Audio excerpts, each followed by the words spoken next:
Gloria a Dios, que el Señor les bendiga a todos y todas también. Ya no hay que decir así, ya corrigieron esa situación. ¿Qué tal, hermanos? ¿Cómo están? Bien, va, estamos bien. No hay duda que siempre vamos a tener problemas y contratiempos, pues, pero igual estamos bien porque estamos en la casa del Señor.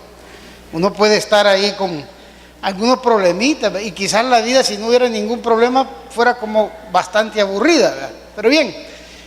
Los problemas hay que verlos como oportunidades, ¿verdad? Son situaciones. No me acuerdo muy bien lo que les voy a decir, así que si me equivoco desde ya me estoy salvando. Usted sabe que la escritura china son como dibujitos, o sea, no son letras, son dibujitos. O sea, hay unas como casitas, como arbolitos, así escriben los chinos. Yo estuve una vez en China, pero aquí en Chinameca, cerca. Y la misma palabra, el mismo dibujo sería con el que se escribe problema, se escribe oportunidad, el mismo dibujo en el idioma mandarín. Imagínense qué increíble. Ahora entiendo yo por qué los chinos están como están, pues, o sea, en cuestión de progreso secular. Y algo de eso vamos a ver hoy. El tema, si es que le pudiéramos poner un tema a la meditación de ahora, siempre en el libro de los Hechos, hablando del Espíritu Santo y la expansión del Evangelio, es obedezcamos a Dios más bien que a los hombres, o obedezcamos a Dios antes que a los hombres. Y va a ver lo importante que es esto, y cómo el Evangelio muchas veces ha tenido traspiés.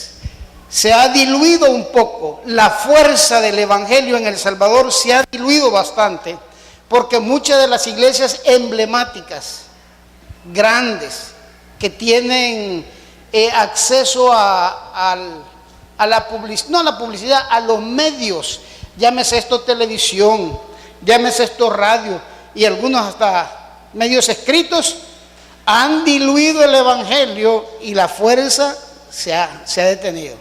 De un tiempo para acá, el Evangelio ha empezado no a crecer, sino que se ha frenado bastante. Y por eso es importante que nosotros de este estudio saquemos mucho aprendizaje, porque esto en el libro de los Hechos está plasmado como tiene que operar la iglesia cristiana.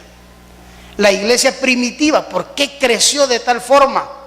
¿Por qué se mantuvo aún con la persecución que había? ¿Por qué en lugar de menguar crecía cuando eran perseguidos? Y fueron esparcidos por diferentes lugares, pero en lugar de debilitarse, lo que hicieron fue fortalecerse. ¿Qué está pasando ahora que no hay persecución? Ahora que existen los medios de comunicación como para expandir el Evangelio más rápido. ¿Qué es lo que está pasando?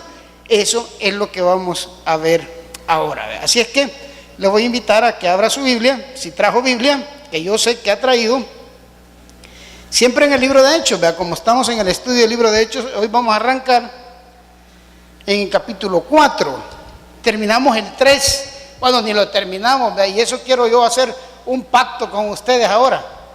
Vamos a ir ahí casi que versículo por versículo, porque es un estudio, pero vamos a llegar hasta donde el tiempo nos apremie, porque yo muchas veces, porque veo que ya faltan 5 minutos, empiezo como que voy carreta con otros versículos. Y yo sentí que la última vez ya los últimos versículos ni los vimos, sino que, y algunos solo los leíamos. Entonces, para no entorpecer eso, aunque la idea no quede completa o quede un poco inconclusa, vamos a parar donde el tiempo nos apremie y vamos a darle continuidad el siguiente martes. ¿Les parece? Pero si ustedes están de acuerdo, si no. Sí, vaya pues, va. Entonces, oremos, hermanos, porque no vamos a leer la cantidad de versículos que hay, sino que vamos a empezar del versículo 1 del capítulo 4. Así que pongamos nuestras vidas en las manos de Dios y este tiempo de enseñanza, que sea el Espíritu Santo el que nos guíe, el que nos lleve por medio de este pasaje para enseñarnos cómo debe de ser en realidad el comportamiento de los miembros de la iglesia de Cristo, la verdadera iglesia de Cristo, el cuerpo del Señor Jesucristo. Eso vamos a ver ahora. Oremos. Padre que estás en los cielos, Señor, gracias por este precioso lugar. Señor, gracias. Gracias por guardar este lugar aún de las inclemencias del tiempo, Señor. Muchas gracias.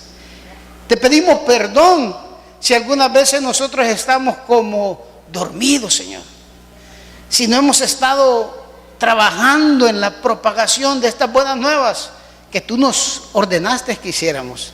Esa gran comisión de ir, de hacer discípulos, de enseñarles todas las cosas que tú hablaste y bautizarlos en tu nombre. Gracias, Señor. Padre, te queremos pedir por nuestros hermanos que quizás vengan en camino, alguno tal vez, que lo traigas con bien, y por todos aquellos que no han podido venir por diferentes circunstancias, sea esta por la salud, visítales y sánales, Espíritu Santo de Dios, sea esta por un problema quizás de trabajo o económico o algún contratiempo que tuvo en la calle. Padre, cuida de nuestros hermanos. Somos un solo cuerpo, somos una sola familia. Y a nosotros que estamos aquí, Señor, te pedimos que nos hables por medio de tu palabra. Yo, Señor, me despojo de toda vanagloria, de todo conocimiento humano, y sé que solo soy un instrumento para hablar de tu bendita palabra, Señor. Gracias. Perdona nuestras faltas, te lo pedimos todo siempre, en el nombre que es sobre todo nombre, el de tu Hijo amado, Cristo Jesús. Amén y amén. Gloria a Dios. Bendito Dios, ¿verdad?, que nos guardó el templo de ese huracán que soltó. Mire, están poniendo de moda los huracanes en El Salvador, ¿verdad? Hasta parejos somos copiones. Yo había oído eso por los Estados Unidos, o por tifón le dicen en el Japón, ¿verdad? Los mismos huracanes que se dan en el Japón y por el lado de Taiwán también han dado por ahí, pero en películas, ¿verdad? Viendo en películas. Y mire qué increíble lo que pasó ese día viernes, ¿verdad? Por cierto, el día viernes estuve cumpliendo años. Muchas gracias por los regalitos que me dieron. No, pedí permiso, fíjate, no vine a la reunión de líderes que teníamos. Y menos mal, porque yo siempre me siento por ahí donde entró el chiflón. No me hubiera ido a caer sentado con la silla ahí arriba a la otra colonia, si eso estuvo tremendo. Pero Dios nos guardó. Dios es misericordioso. Dios guardó a todos los hermanos también, ¿veis? Y ya eso es historia. Ya esperando el otro estamos, pues, pero bueno, démosle. Mire el primer versículo. Maestro, dice: hablándose ellos al pueblo, vinieron sobre ellos los sacerdotes con el jefe de la guardia del templo. ¿Y quiénes? Dice: los saduceos. Póngale stop ahí. ¿Recuerda usted que lo que había pasado anteriormente? La gran predicación de Pedro, ¿verdad? Había pasado eso. Pedro había aprovechado el momento de la sanidad del cojo. Y entonces les digo: ¿y ustedes qué se admiran? ¿Y cuál es la maravilla aquí? ¿Y en qué ya se van a quedar solo viendo el show, el espectáculo de la sanidad? ¿O nos están viendo a nosotros como que nosotros tenemos poder? No es así, dijo, ninguna de las dos cosas. Y lo llevó nuevamente a las promesas del Antiguo Testamento y a hablar de la salvación que proviene por medio de Jesús, que eso es lo que tiene que ser en todos lados. Pero aquí saltaron los religiosos.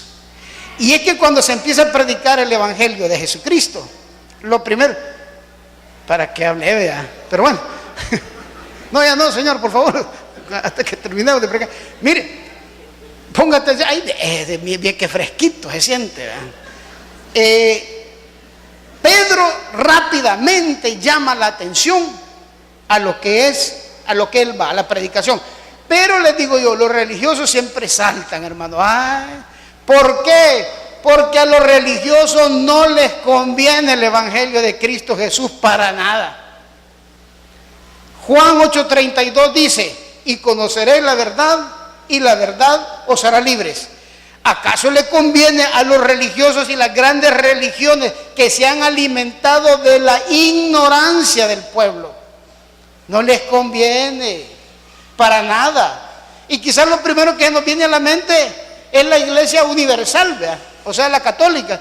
Le conviene a alguien que le digan: mire, este muñequito de yeso no le oye, ni tiene poder, ni le va a hacer el milagro. No, porque detrás de ese patrono se mueven billetes. Entonces, a quien más le gusta, o mejor dicho, a quien más le preocupa el hecho de que la gente oiga el verdadero Evangelio de Jesucristo, es a la religión en general. sea que sea. Y mire, puede entrar ahí, no es que puede entrar, entra ahí también la religión, algunas veces cristiano evangélica. Ya les voy a contar algo. Pero ahora nos vamos a centrar en estos, en los saduceos. ¿Sabe usted cuáles eran los grupos religiosos que gobernaban en la época de Jesucristo? Los saduceos y los fariseos. Y había otro grupo que eran los escribas. Pero los escribas no tenían poder ni político ni económico. Los saduceos sí. Los saduceos formaban parte del Sanedrín, se llamaba esto, del gobierno de la iglesia, que estaba asociado con las políticas del momento, llámese el Imperio Romano. Los saduceos tenían un poder increíble. Y a los saduceos no les convenía lo que se estaba predicando en ese momento. Una de las doctrinas erróneas y falsas de los saduceos, la número 1 es: no creen en los ángeles. Los saduceos no creen en los ángeles. Número 2, no creen en la resurrección. Y número 3, no creen en los milagros. Nunca han creído. Y adivine qué vino a hacer Jesucristo cuando vino a la tierra: milagros. Pero ¿cuál fue uno de los milagros más escandalosos que hizo, que a ellos los puso en qué pensar? Vayámonos ahí a Juan. Eso quiero que veamos, el problema en que estaban metiéndose. Juan capítulo 11. Juan capítulo 11, versículos 45 al 50. Amén. Amencito, ¿verdad? Dice ahí, dice la palabra del Señor. Entonces, muchos de los judíos que habían venido para acompañar a María y vieron lo que hizo Jesús, creyeron en él. ¿Sabe usted lo que acaba de pasar aquí? Jesús acababa de resucitar a Lázaro y se regó la bulla. Y todo el mundo dijo: ¡ey, el Lázaro, el que estaba muerto! ¿Cuál? El que se murió hace 4 días. Si yo estuve en ese velorio ahí, me fui a echar una pocareada. Si eso ya días. ¿A ese qué pasó? Lo han resucitado. No, hombre, si a los 4 días, como le dijeron a Jesús, ya ayer le dijeron. Ese, sí, a ese, y lo han resucitado. Y entonces la gente se escandalizó y fue a ver. Pero no solo eso, mire lo que dijo: creyeron en él, pero algunos de ellos fueron a los fariseos y les dijeron lo que Jesús había hecho. Ahora mire la reacción de los religiosos. Entonces los principales sacerdotes y los fariseos reunieron el concilio y dijeron: ¿qué haremos? Porque este hombre hace muchas señales. Si le dejamos así, todos creerán en él, y vendrán los romanos y destruirán nuestro lugar santo y nuestra nación. Entonces Caifás, uno de ellos, sumo sacerdote de aquel año, les dijo: vosotros no sabéis nada, ni pensáis en qué nos conviene que un hombre muera por el pueblo y no que toda la nación perezca. Aquí claramente lo que estaban haciendo es diciendo: matémoslo mejor. Y sabe que más adelante dice que estaban planificando matar a Jesús y matar al Lázaro también. Terminar para evitar eso, para evitar que se siguiera propagando el poder de Jesús, los milagros que hacían Jesús. Claro, hermano, a los religiosos, a la religión falsa, a Babilonia la Grande, que se menciona en el libro de Apocalipsis, que es una prostituta que bebe el vino con los reyes de la tierra, a esa no le conviene que se conozca la verdad del Evangelio. Mire, el Evangelio ha cambiado tanto, y esto hay que entenderlo, que muchas veces le dicen a uno: eso no conviene hablarlo delante de un púlpito. No, esas cosas no las diga. Si va a hablar de mal del gobierno en turno, no. Y del gobierno donde está puesta, en la municipalidad, no hable, hermano. ¿Qué tal necesita de ellos mañana que se les levanten las láminas? Y usted hablando mal del alcalde. Tienen un miedo. Están sujetos a eso, a que van a tener necesidad. Mire, hermano, esto me consta a mí, no me lo contaron, no es chambre, yo lo vi. Y voy a tener que decir nombre para ser exacto porque en ese tiempo lo vi yo. En la presidencia del señor Elías Antonio Saca, casi una docena de pastores retiraban un cheque, que no era una cantidad pequeña, en casa presidencial. ¿Y sabe qué decía este señor? Que esa era la ayuda para la iglesia evangélica. Eso no era cierto. Los cheques iban a nombre de los pastores y eran personales. ¿Sabe para qué daban esos cheques? Les digo porque yo fui, no a cobrar el mío, ni que me iban a dar, pero fui con uno que iba a cobrar el de él, ¿verdad? Y entonces me dijo, mira, Nelsito, ya tenemos para comer pollo campero, y me enseñó el cheque. Y yo le dije, bueno, voy a orar antes de comérmelo para no participar de ese pecado, pero vámonos. Mire, eso era para mantenerlos callados, para que, mire, hermano, no se aflija. Si nos lleva el torbellino, nos vamos con el Señor, hombre. Es que yo los veo que están con los ojos así con chanfles, viviendo para allá, no, hombre. Si usted no sabe venir de allá o de acá, ¿y por qué se descuidan de este lado? Solo allá miran. Entonces, los querían tener callados y así los tuvieron. Estoy hablando, yo pudiera mencionarle las iglesias y los pastores, pero no es ético. Pero eran las iglesias mediáticas, las iglesias más conocidas de este lugar. Entonces, cuando ellos querían denunciar algo, no decían. ¿Sabe qué hizo? No, la pregunta mejor elaborada es esta. ¿Sabe por qué mataron a Juan el Bautista? Una vez pregunté esto en una clase y ¿sabe qué me dijo un cipote? En un seminario bíblico. Porque andaba bautizando gente, me dijo. No, no fue por eso. A Juan el Bautista lo mandaron a decapitar porque él denunciaba el pecado de Herodes. Ya preso Juan el Bautista, lo metieron preso por eso, y ya preso le decía, no te es lícito estarte metiendo con tu cuñada Herodes. Y a Herodes le molestaba eso, lo ponía en vergüenza. Herodes era como todos aquellos sinvergüenzas que piensan que nadie lo sabe, solo nosotros dos. ¿Cómo no? Mejor hay que ser que si lo sabe Dios, que lo sepa el mundo, ¿verdad? Entonces Juan el Bautista señalaba y le decía, no te es lícito. Primero lo metieron preso, y todavía preso él siguió diciendo, díganle a Herodes que digo yo, que no le es lícito que esté viviendo con la cuñada, con la esposa de su hermano. Se llamaba Herodías esta mujer. Pues en un cumpleaños de don Herodes, esta mujer bailó tan bien que le dijeron, mira, ¿qué es lo que querés de regalo por haber bailado tan bien? Era su amante y le estaban diciendo, ¿qué querés de regalo? Y dijo, tráiganme la cabeza de Juan el Bautista en una bandeja de plata. Y se la llevaron. A Juan el Bautista le costó la vida el denunciar el pecado de un gobernante. Claro, a eso se le tiene miedo muchas veces. ¿Sabe qué dijo un pastor? ¿Sabe qué es lo que dijo un pastor, hermano? Esto es increíble. Que Juan el Bautista era un tonto, que quién lo mandaba a estarse metiendo en la vida de Herodes.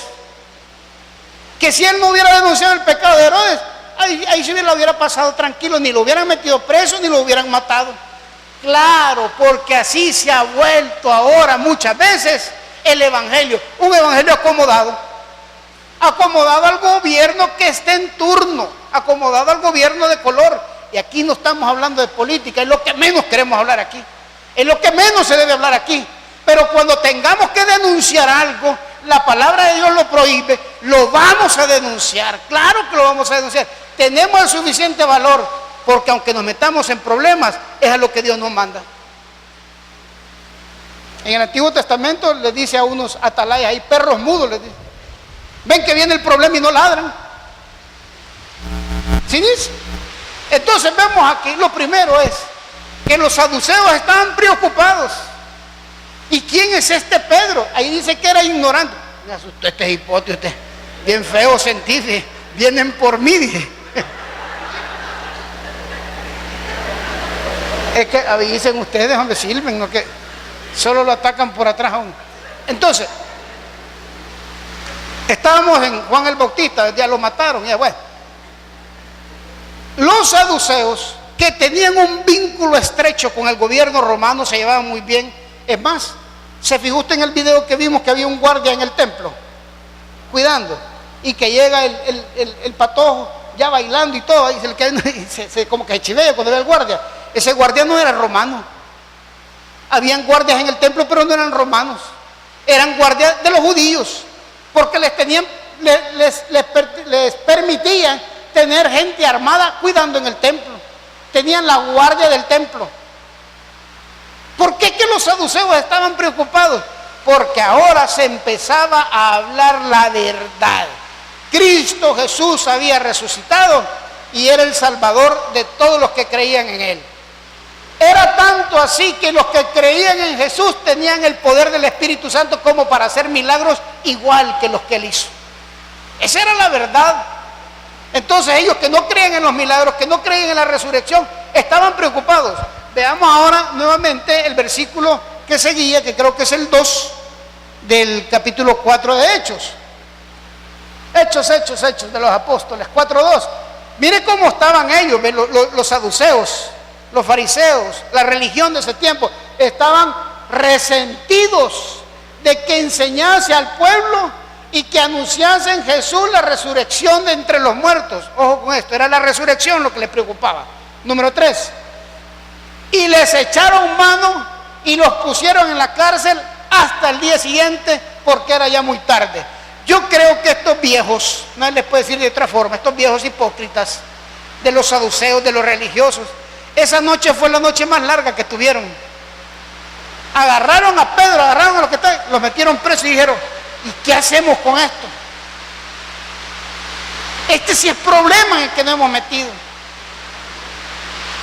¿No habéis visto que Pedro agarró del brazo al cojo y lo paró como que si fuera Jesús?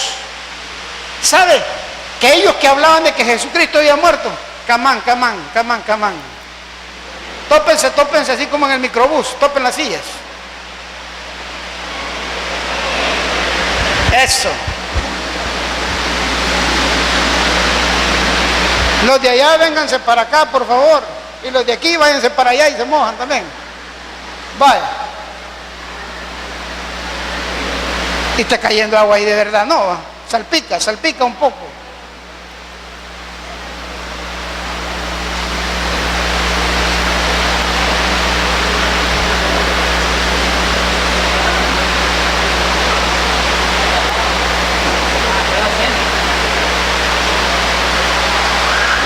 Estamos listos ya, seguimos, va. Vaya, bien fresquito está usted. Qué bendición. Gran calor que estaba haciendo y mire, Dios rapidito empezó a refrescar la noche. Va. Y ellos tapan las baterías y cuando se venga el torbellino con todo el batero se va a ir tocando. Entonces estaban preocupados, estaban resentidos estaban resentidos, los metieron presos, los querían callar, así como a Juan el Bautista. Mas sin embargo, miren lo que dice el siguiente versículo, el versículo 4. Pero muchos de los que habían oído palabra, me oigo como dentro de un huacal, ¿verdad?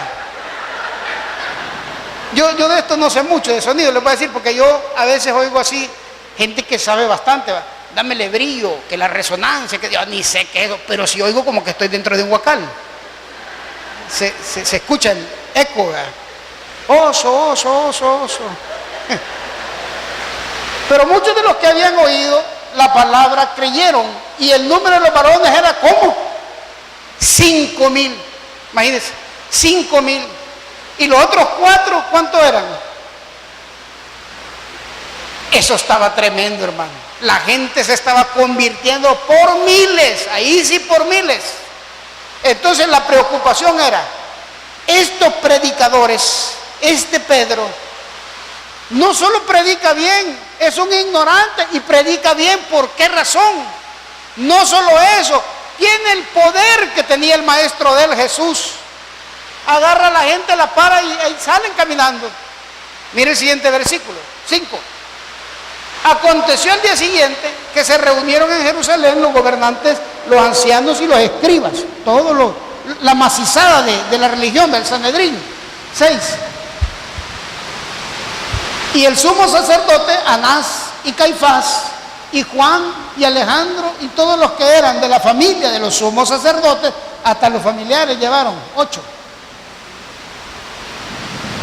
8, papi. 8. Entonces Pedro, a esto quería llegar. Entonces Pedro, lleno del Espíritu Santo, les dijo: gobernantes del pueblo y ancianos de Israel, puesto que hoy se nos interroga acerca del beneficio hecho a un hombre enfermo, de qué manera éste haya sido sanado, sea notorio a todos vosotros y a todo el pueblo de Israel que en el nombre de Jesucristo de Nazaret, a quien vosotros crucificasteis y a quien Dios resucitó de los muertos, por él este hombre está en vuestra presencia sano. Vaya, para colmo de males, el pescador Pedro, el hombre sin letras, no solo predicaba bien, no solo tenía el poder de Dios dentro de él como para sanar, para ser un instrumento de sanación, sino que ahora se defendía muy bien delante de las autoridades. ¿Pero por qué? Dice que lleno de qué estaba, dice, del Espíritu Santo de Dios. ¿Sabe qué dice la Biblia? Cuando nos lleven a los tribunales, no nos preocupemos por lo que vamos a decir, porque Él nos va a recordar qué es lo que tenemos que decir. Hermanos, no tengamos temor de decir la verdad. No tengamos temor de denunciar el pecado. Nosotros no somos la religión del Estado, ni por mandato constitucional, ni porque Dios nos permita hacer eso. Jesús lo que le dijo es, cuando le preguntaron: ¿eres tú pues rey de los judíos, sí o no? Él dijo: si mi reino fuera de este mundo, mis seguidores habrían peleado por mí, pero por cuanto mi reino no es parte de este mundo, ellos no hicieron nada. Estoy parafraseando. Entonces, hermano, ¿por qué la iglesia de Cristo Jesús tiene que estar sometida? Y no hablo de las leyes, no, sometida a la política, muchas veces partidaria de los gobiernos en turno. No nos corresponde eso, hermano. Más bien, cuando se trate de denunciar el pecado, lo tendremos que hacer en su momento, aunque esto nos acarree problemas. Y cuando vengan los problemas, ¿cómo tenemos nosotros que reaccionar? Mire lo que dice en el siguiente versículo: este Jesús es la piedra reprobada por ustedes, los edificadores, la cual ha venido a ser la cabeza del ángulo. Y en ningún otro hay salvación, porque no hay otro nombre bajo el cielo dado a los hombres en que podamos ser salvos. Entonces, mire esto, entonces viendo el denuedo de Pedro y de Juan, sabiendo que eran hombres sin letras y del vulgo, se maravillaban y les reconocían que habían estado con Jesús.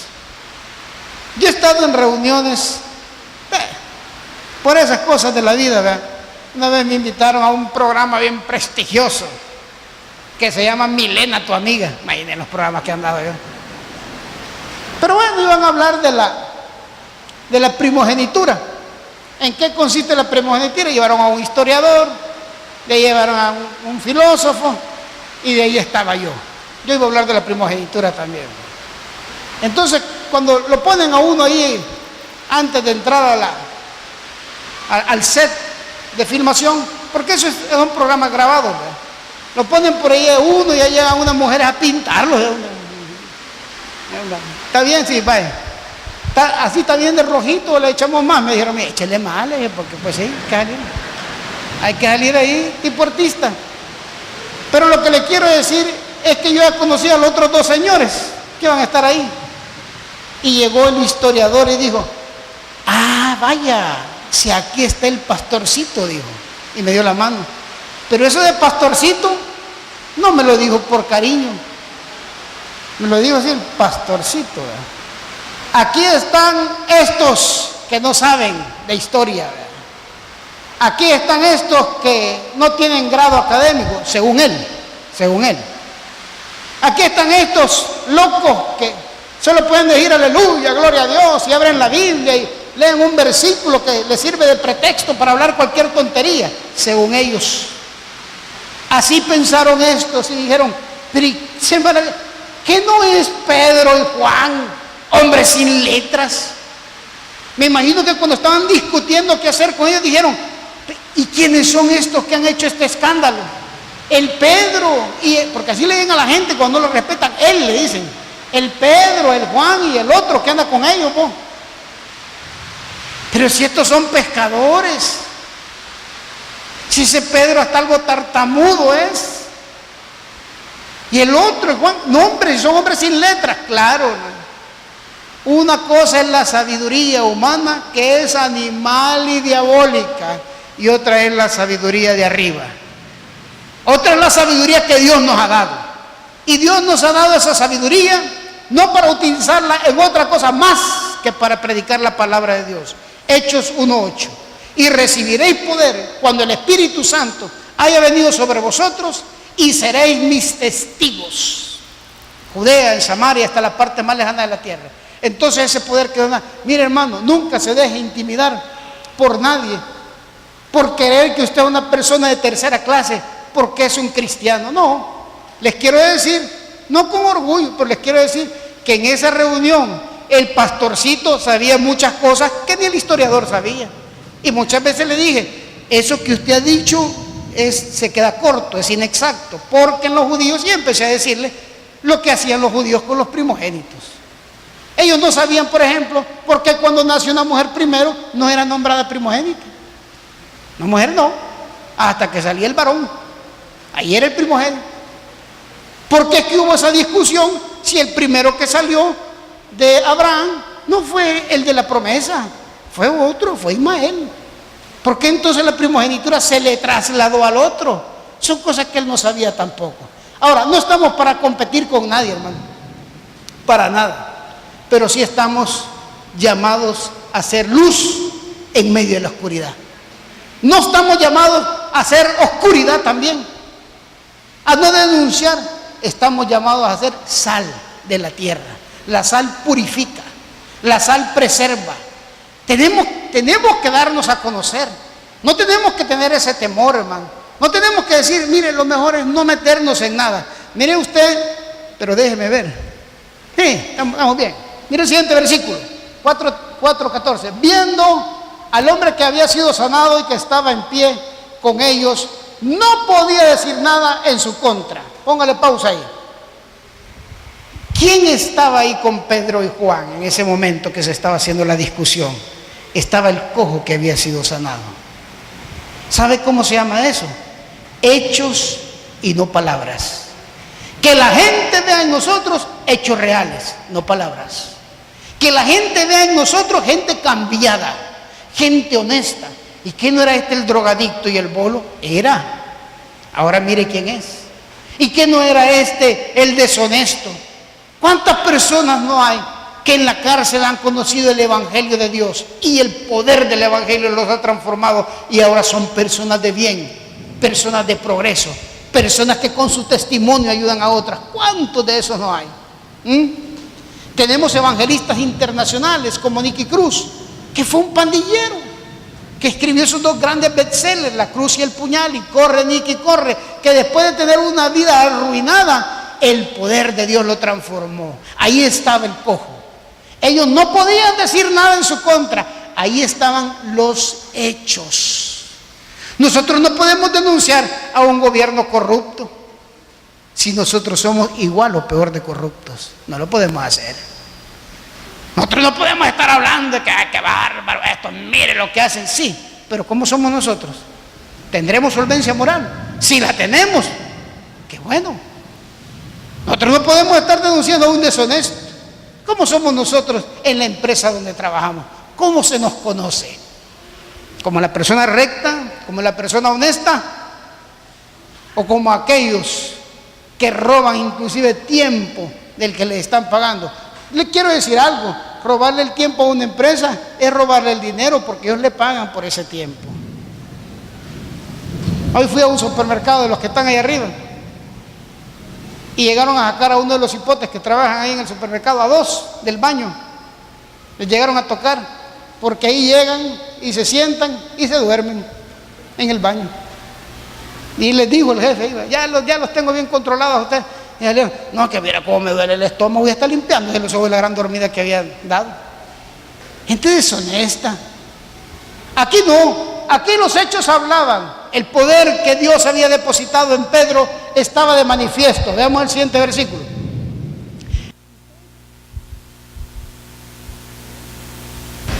Ahí está.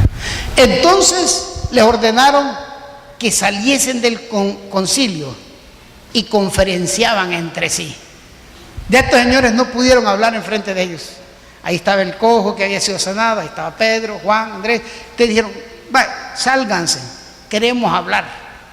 Vamos a ver qué hacemos con ustedes. Versículo 16. Diciendo, ¿qué haremos con estos hombres?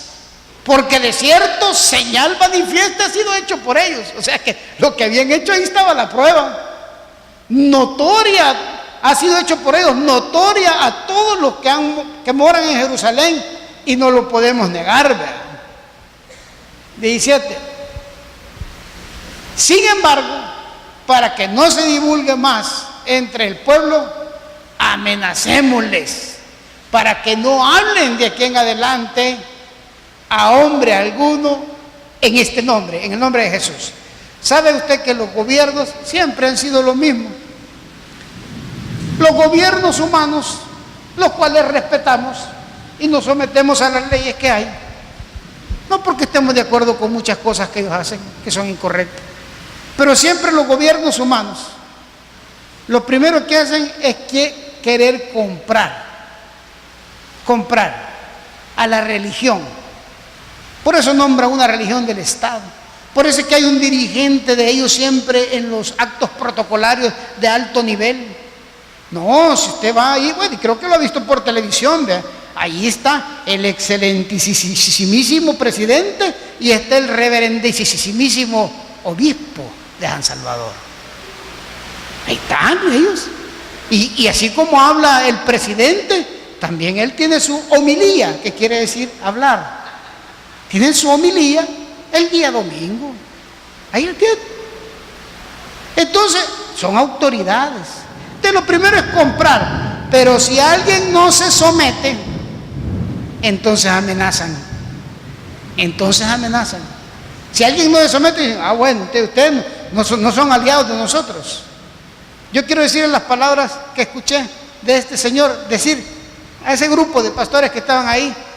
¿Verdad, hermanos pastores? Les dijo que en la Biblia dice que el que no está conmigo, contra mí está, y el que no recoge conmigo desparrama. Deja que usted en la Biblia, dijo, haciéndose el dundo, ¿va? ¿Qué les quería decir con eso? Sométanse, ¿verdad? Y aquí hay un cheque. Si no se somete, habrán sanciones. Pero ¿cómo respondieron estos hombres de Dios? Estos hombres que estaban llenos del Espíritu Santo. Mire usted el siguiente versículo. Y llamándoles les intimaron que en ninguna manera hablasen ni enseñasen en el nombre de Jesús. Mas Pedro y Juan respondieron diciéndole, juzguen si es justo delante de Dios obedecerles a ustedes antes que a Dios.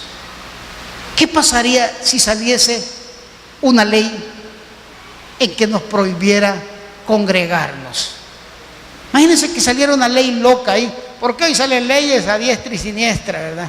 Mire, si ahorita hay cosas increíbles que yo nunca las hubiera creído que las iba a ver, y las he visto en estos cortos 25 años que tengo, hermano. Las he visto. Convertir el agua en energía eléctrica, eso. ¿Sabe que es prohibido hacer ese tipo de chistes en los trabajadores públicos? Ya les dijeron, el que ande con esas bayuncadas de que va a ir a pagar el chorro para que no le salga mucho de luz, lo vamos a echar. Ya están advertidos. Es lo que le digo, ahí va la amenaza. Entonces les dijeron a ellos, y Pedro les dice, mire, bueno, Juzguen ustedes, les digo. ¿A quién deberíamos de obedecer?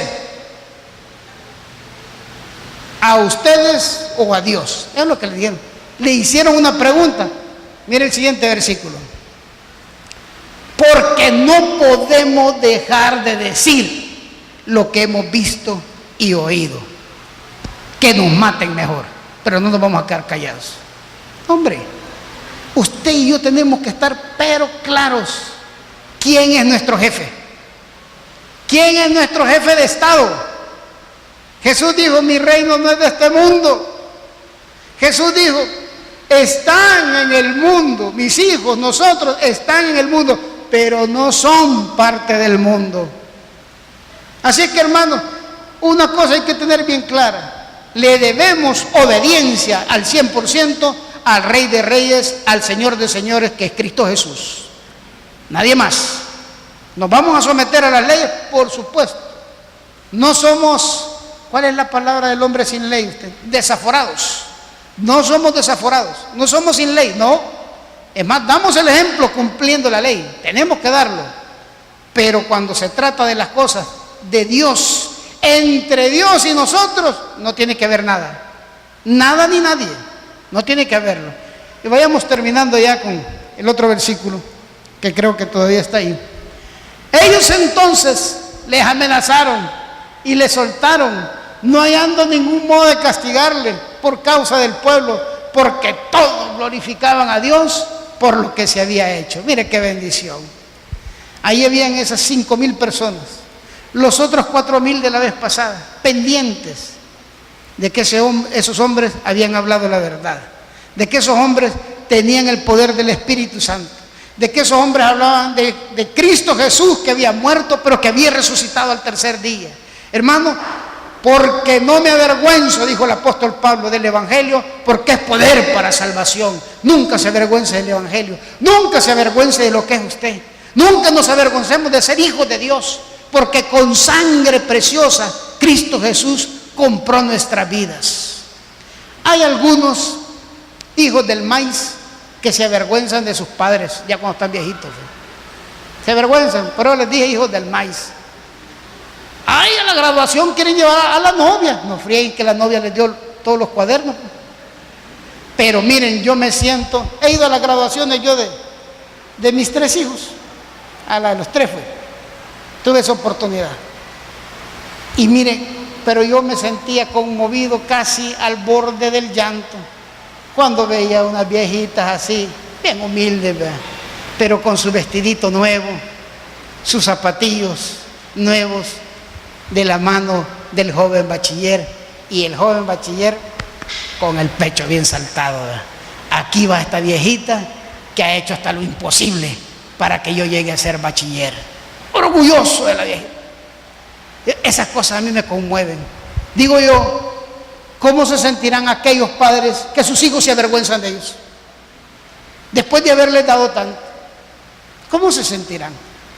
He visto también en algunos lugares donde he ido ahí de paseo a los jóvenes cargando a sus viejos ya, a sus padres viejos ya, ayudándoles en la piscina, ayudándoles en el restaurante a sentarse, ayudándoles, porque todas sus fuerzas se gastaron atendiendo a sus hijos. ¡Qué bendición! ¡Qué bendición tener hijos que se sientan orgullosos de uno, de ser hijos de uno! ¿Cómo se sentirá Dios cuando nosotros estamos dispuestos hasta dar, si es necesario, nuestra propia vida para nunca negarle a Él, ni negar su Evangelio? ¿Cómo se sentirá Dios? ¿Cómo se sentirá Dios cuando algunos tienen que pasar al frente y ser fusilados en los países donde hay persecución porque se niegan rotundamente a renunciar a la fe en Cristo Jesús? ¿Cómo se sentirá Dios?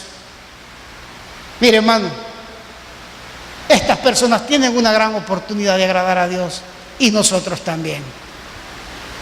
Que estos pasajes bíblicos sean un claro ejemplo de cómo tiene que ser la iglesia de Cristo Jesús. Una iglesia valiente, una iglesia no contaminada con ningún tipo de gobierno ni con ningún tipo de dinero. No necesitamos de nadie, que lo sepan, no necesitamos de nadie. Nuestro socorro viene de lo alto, de aquel que hizo los cielos y la tierra. No necesitamos el dinero de nadie. Por si había por ahí alguno interesado en venir a dejar unos cuantos miles, guárdeselos, no los necesitamos.